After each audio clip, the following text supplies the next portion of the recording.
positioning your body so that when you're doing your lifts, you're safe and you have more fun and you don't get frustrated with us continuing to tell you how to change your body position over and over again. So we're going to show you what it looks like. Hopefully you'll get a visual and hopefully it'll make sense so that when you are in here doing your workouts, everything just flows. So Julia's here. We're going to show you what being stacked looks like for some different lifts. So you hear us say a lot of times, stack your body, stack your hands, stack your shoulders. Here's what it looks like. So Julia's going to face this way. And in an overhead lift, being stacked means that your joints are all stacked on top of each other so that you're very strong and your body can't collapse. So if you had a bar over your head and I put pressure down into it like this, her body's not going anywhere. If your positioning's off a little bit, maybe that bar's a little bit too far forward. If I pull down on this, it's going to crumple her this way. And if she's too far behind herself and I pull on it, it's going to crumple her spine back here. So positioning is key anytime you go overhead to make sure that your body and your joints are all stacked on top of each other. Here are some of the limitations that will cause positioning faults at the top of the lift. If your thoracic spine right here is really tight and rounded from sitting all day, you're going to see people pushing out in front instead of being here. So this is not a good position to be in, and a lot of times when we say, hey, push that bar straight up over your head, you'll see the bar come backwards and you'll see the hips and the knees go forward. So that's not a position of strength either. So we're going to show you some simple ways to assess whether or not you should even press over your head with the bar and how to fix those faults if you do have them. I'm going to show you what it looks like to be stacked in a push-up or a plank position. A lot of times you'll hear us say stack your body over your hands. Here's what it looks like. So Julia's going to show you what the push-up position should look like, and then we're going to show you some faults. So if I was to drop a stick down, straight down from her shoulders, that bottom of the stick is going to almost touch her thumbs, okay? So she's stacked over her hands. Her body's in a position of strength. So if I press down on her, she's not going anywhere. If her hands are too wide and she brings them out to the sides or too far out in front, now when I drop that stick, you can see it's not stacked anymore. And if I press on her now, she's going to be all over the mat. She could wobble around and can injure her shoulders. So that's what it looks like from the front. From the side, it looks like this. Same thing, if I drop a stick down, her body's right over the top of her hands, and if I put a stick on her back, everything's nice and straight. She's got good extension. Her head, her shoulders, her hips are all in alignment like a stiff board. A lot of times what we'll see is the back's arched up like this, and now you've got a teeter-totter on the stick, or the hips are too low, which is going to put a huge load on your lumbar spine, and it's going to torque your shoulders. So when you're doing your push-ups, use a stick or a dowel rod or a broomstick at home if you have one. Put it on your back, find that right position, practice it, and if you do it enough, it'll become automatic and you'll be in the right position so that you can get the most out of your workout and reduce your chances of injury. We're going to show you how to assess proper positioning with your body to see if you should be going overhead with a barbell or possibly using a dumbbell, and if you're tight, how to fix it. So one test I like to do is having you stand against the wall. So you can see Julia's against the wall. Her feet are about 4 inches from the bottom of the wall, facing this way.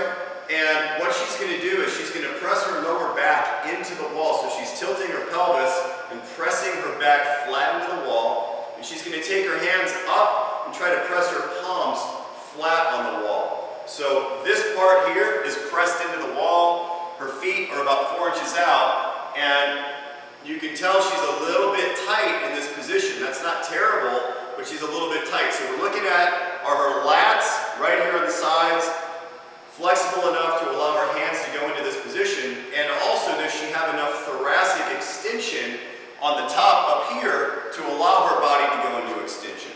So if you can't touch your palms flat here, it means your spine is a little bit rounded on the top, and you're going to see some issues with going overhead, either pressing the bar too far forward, or your back is going to go like this as you press forward because there's no movement on the top. So how do you fix this positioning? One thing I like to do is have people turn around and face the wall. Their hands are going to go up over their head. You're going to reach up really high, and then walk your feet a little bit closer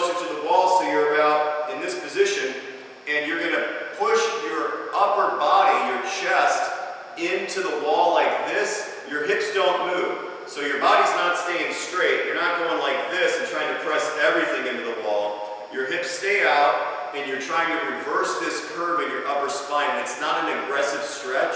It's just a nice, easy pressing this into the wall, trying to reverse this curve. That's a fantastic stretch. Another one to do is to turn back around and do what I call wall slides. So you put your hands into this position right here, you press your lower back flat into the wall, and you try to get your elbows on the wall, head stays on the wall, and you just go up as high as you can without your elbows or your hands coming off of the wall. As soon as they come off the wall, that's your end position. You only go as far as you can and then hold that position at the top. If you do this 10, 15 times before a workout, it's going to help loosen up that upper thoracic spine. It's going to help loosen up your shoulders so that your positioning is going to be better at the top of your lift. Another thing you can do is use a foam roller. And a foam roller is a great stretch to also increase that thoracic extension in your upper spine.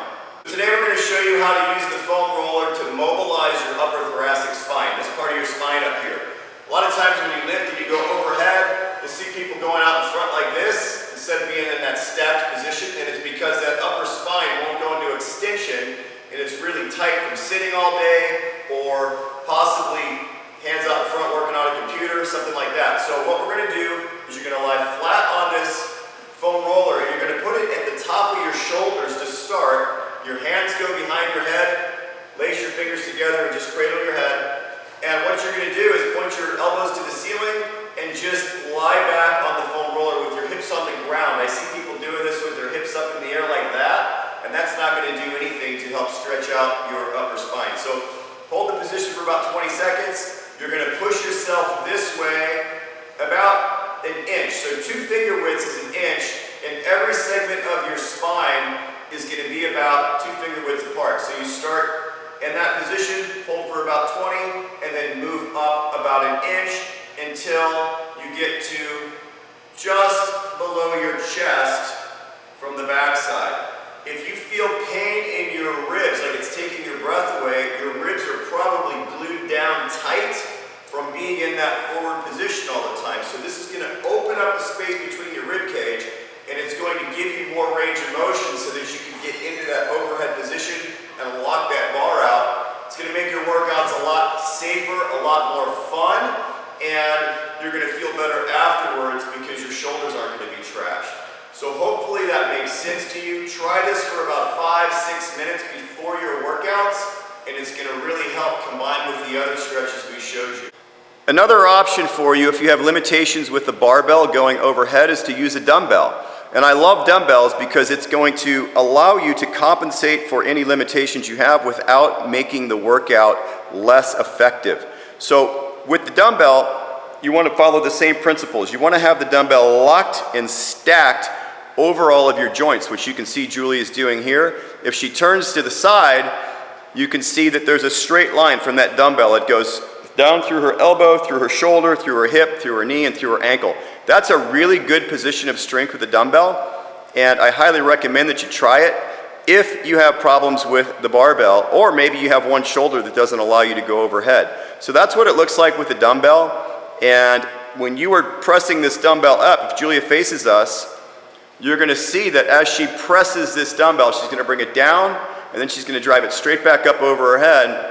It allows that hand at the top to move around. You can go in any position you want, whereas with the barbell, you're locked into just one position only with the grip. So try this out if you have issues with the barbell, see if it helps, and you can still get a really good overhead press in without compromising your positioning.